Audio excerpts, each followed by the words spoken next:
Hi everyone, this is Rob from Practical Tactical, and today I'm going to show you 4 things I like about my M&P shield. My shield is a Performance Center model, and it's chambered in 45 ACP. Being a Performance Center model, it's got a couple upgrades over a regular factory shield. Those include the ported barrel and slide up here. We've also got fiber optic sights, front and rear, and most notably, we have a tuned trigger from the factory. I got this in December 2017. I've been carrying it ever since. The only other modification I have done to this is the addition of an optic. I've got a HoloSun HS407K here I got from Brownells. I had to get the slide machined to accept the optic, but otherwise it's completely stock and it's got about 1,800 rounds through it thus far. So the first thing that I like about my shield is actually something that a lot of people dislike about them, and that would be the grip texture. With the 1.0 models, the originals, Smith& Wesson had the grip had texture, but it wasn't really very aggressive. I've got the grip panel from my M1.0 M&P to show you. It's got some texturing to it. You can see it here, but it's really very subdued and doesn't do a whole lot to assist a grip when you are firing the pistol. With the M&P 2.0 models and some of the Shield models, starting with the Shield 45, Smith& Wesson introduced this much more aggressive texture. The bumps are much more pronounced, as you can see, and there's just a lot more of it going around the pistol. This texture is noticeably more coarse and really digs into your hand when you're firing the pistol. You get a really good grip on it, even when your hands are wet or you've got like lotion on or something like that. It really helps you to get a really good grip. The second thing I like about my shield is the trigger. The original M&P and original M&P shield models were known for having triggers that were less than spectacular, especially with the reset. That's actually the reason why I put an Apex tactical trigger in my M1.0 here. But for the 2.0 models, that's another thing that Smith& Wesson upgraded. They changed the trigger to be a little more crisp and have a much better reset.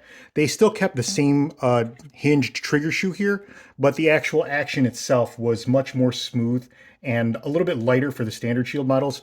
This Performance Center model, again, has a tuned trigger, and my trigger now breaks at a little under 5 pounds with a really nice audible tactile reset. The third thing that I like about my shield is the size, or I guess how small it is. And this is something that the Shield series is known for. This is my primary carry weapon, so its size plays a really big part in just general comfort for me. It's a really great size for carry for me. The main thing here is it's super narrow. It's right at an inch, a little less than an inch wide, and it doesn't add a whole lot of bulk when it's being carried. It also has a very short muzzle here, so it doesn't dig into my waist, and it makes it easy to bend forward or squat down and do things that you're just doing in regular life when you're carrying it. The length of the grip is also really nice. It's nice and short, so it doesn't print very much, but with the length that it is, you can see here, I don't even have a magazine in it. I can get most of, or like half of my pinky on there, which, lends itself to very comfortable and confident firing grip. And the fact that it's a 45 actually means that this, I guess, distance across of the grip is larger than the 9mm, and that gives me kind of like a fuller grip. And that's one of the main reasons actually that I chose the 45 over the 9mm shield.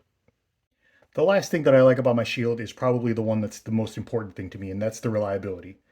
Smith& Wesson is a very old brand, very established company. They're known for making quality products, and my shield is a great example of this. I mentioned at the beginning of the video, this one currently has around 1,800 rounds through it.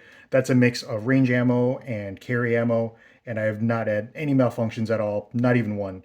It runs every kind of ammo, regardless of what projectile type or grain weight or powder charge or primer it's currently running. I reload my own ammunition, so this is important to me. I've got my 3 primary loads here that I run through the gun. This is a 230 grain hardball for just range use, and then these two are self-defense loads. These are both 185 grain hollow point projectiles. This is a Hornady FTX, and this one is a Barnes TAC XPD.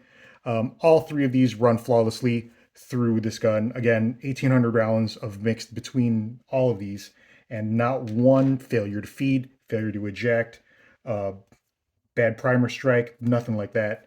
It doesn't matter how dirty the gun gets, how dusty it is, how just nasty it is from being carried every day. The gun runs everything all the time, super reliable, and again, it's probably the most important thing to me. So that's everything I love about my shield, from the reliability to the trigger, the grip texture, and the size. Everything about it really makes it the perfect everyday carry weapon for me.